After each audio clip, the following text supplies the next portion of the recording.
باخبر ذرائع کا دعویٰ ہے کہ پاکستان میں نئے آرمی چیف کی تعیناتی کے ساتھ ہی عمران کے ساتھ فوجی اسٹیبلشمنٹ کی جانب سے اپنائی گئی نرمی کی پالیسی تبدیل ہو جائے گی، جس کے بعد ان کی نااہلی اور گرفتاری کا امکان بھی روشن ہو جائے گا۔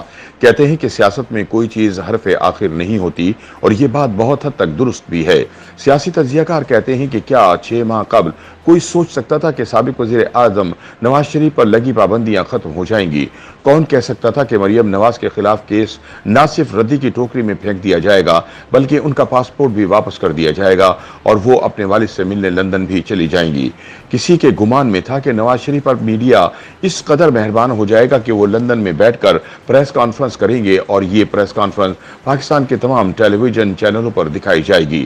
سیاسی تجزیہ کار کہتے ہیں کہ کیا کسی کے خواب و خیال میں بھی تھا کہ اپنے لائے ہوئے لاڈلے عمران خان سے ہمارے مہربان اس قدر جلد مایوس اور بدظن ہو جائیں گے؟ کسی نے سوچا تھا کہ لاڈلا اپنے محسنوں پر اس قدر رقیق حملے کرے گا؟ کسی کے گمان میں تھا کہ لاڈلے کی آڈیو لیک ہونا شروع ہو جائیں گی؟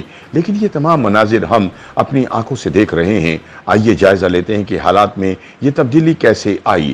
اس میں کوئی شک نہیں کہ ذوالفقار علی بھٹو اور نواز شریف دونوں ہی مہربانوں کی معرفت میدان سیاست میں وارد ہوئے تھے، لیکن اپنی شخصی اور انتظامی صلاحیتوں کے باعث اس میدان کے سکندر ٹھہرے۔ دونوں کی پاکستان کے لیے خدمات کا اعتراف نہ صرف پاکستان کے عوام کرتے ہیں، بلکہ بین الاقوامی برادری میں بھی ان کی صلاحیتوں کا اعتراف کیا جاتا ہے۔ مذکورہ دونوں قائدین چونکہ عوامی نمائندے تھے، اس لیے وہ کئی معاملات میں مہربانوں سے اختلاف کر جاتے تھے۔ یہی ایک بات تھی جو ان مہربانوں کو گراں گزرتی تھی۔ اس لیے انہوں نے سوچا کہ ایک نیا بت تراشا جائے جو عوام میں تھوڑا مقبول بھی ہو اور ہماری تابعداری بھی کرے۔ سیاسی تجزیہ کار کہتے ہیں کہ بھٹو اور نواز شریف کی عوامی پذیرائی دیکھ کر ہمارے مہربان اس خوش فہمی کا شکار ہو گئے تھے کہ وہ جس پر بھی ہاتھ رکھ دیں گے عوام میں بھی اسے پذیرائی حاصل ہو جائے گی۔ اسی لیے لاڈلے کو لانے کا فیصلہ کیا گیا اور پروجیکٹ عمران خان پر تندہی کے ساتھ کام شروع کر دیا گیا۔ اس پروجیکٹ میں ہمیشہ سے مہربانوں کی باگزار رہنے والی عدلیہ نے بھرپور حصہ ڈالا۔ پروجیکٹ کو کامیاب بنانے کے لیے جو حربے استعمال کیے گئے، پاکستان کے عوام ان سے بخوبی واقف ہیں، اس لیے ہم اصل موضوع پر بات کرتے ہیں۔ عمران کو لانے والے یہ بات بھول گئے کہ ان کی شہرت صرف کرکٹ کی وجہ سے نہیں تھی، بلکہ ان کی زندگی کی رنگین داستانیں امریکہ سے لے کر برطانیہ اور بھارت سے لے کر پاکستان پھیلی ہوئی تھیں۔ لیکن نواز شریف سے جان چھڑانے کا یہی ایک فارمولہ ہمارے مہربانوں کی سمجھ میں آیا۔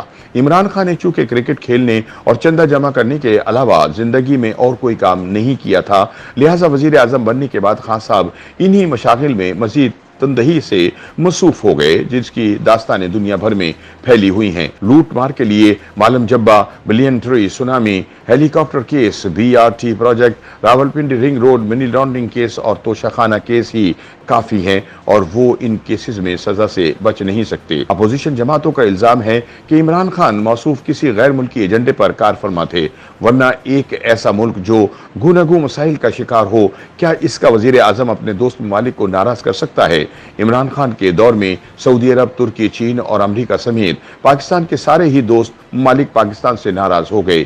کیا کوئی وزیر اعظم IMF سے معاہدہ کر کے اس کی خلاف ورزی کر سکتا ہے؟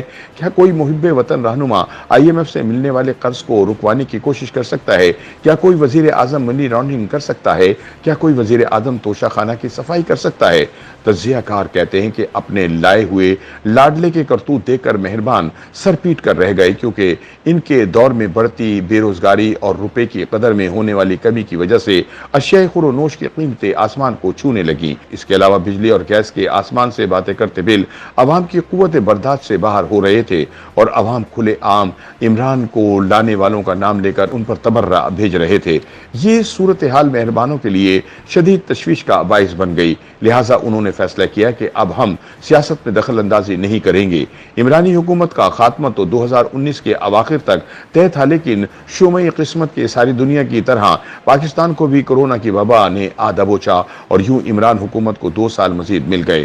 کورونا کے خاتمے کے ساتھ ہی حزب اختلاف نے عمران خان حکومت کے اتحادیوں سے رابطے شروع کر دیے۔ اتحادی کیونکہ پہلے ہی ناراض تھے، اس لیے کھل کر سامنے آ گئے، اور یوں تحریک عدم اعتماد کے نتیجے میں عمرانی حکومت کا خاتمہ ہو گیا۔ اس وقت ملک کو بے شمار مسائل کا سامنا ہے، اس لیے پھر انہی تجربہ کار لوگوں کی ضرورت پڑ گئی جنہیں پروجیکٹ عمران کے تحت اقتدار سے نکالا گیا تھا۔